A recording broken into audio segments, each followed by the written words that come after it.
பட்டதாரிகள் போல திமுக போல அவர் இங்க ரெட்ட வேஷம் போடல. புரியுதுங்களா? அம்மாபட்டினத்துல சொன்னதுதான். அம்மாபட்டினத்துல 60 வீடுகளை இடிச்சிட்டு மசூதியை இடிச்சிட்டு இருந்த இதே திமுக 15-20 நாளைக்கு முன்னாடி, ரொம்ப நாட்கள் ஆயிரல, கவனிச்சிங்கல்ல? அங்க உங்க சார்பா போன எந்த இஸ்லாமிய தலைவர் குரல் கொடுத்தாங்க? எந்த திமுக அரசு குரல் கொடுத்துச்சு? ஏன் கொடுக்கல?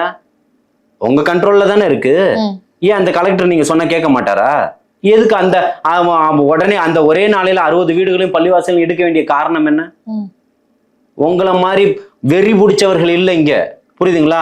அதற்கான தீர்வு வேணும்னு நிக்கிறாரு. சரி, எப்போ விஜய் சொல்வாரு என்ன சொல்வாரு? திருப்பரங்குன்றம் இஷ்யூக்கு என்ன இப்போ அதிகாரம் அவர்கிட்ட இருக்கு. இல்ல பாஜக தலைவர் தன்னுடைய ஸ்டாண்ட் வச்சாரு, கம்யூனிஸ்ட் தலைவர் அவருடைய ஸ்டாண்ட் வச்சாரு, விசிக தலைவர் வச்சுட்டாங்க, திமுக சொல்றாங்க. பே. சண்முகம் அவர்களும் வந்து அவருடைய யாருக்கு ஆதரவா நிக்கிறாங்க? அம்மாபட்டினத்துல அடிக்கும் போது ஏன் வரல? அண்ணன் திருமா ஏன் வரல? தனியரசு ஏன் வரல? கேட்டதுக்கு பதில் சொல்லுங்க. தமிழ் அன்சாரி ஏன் வரல?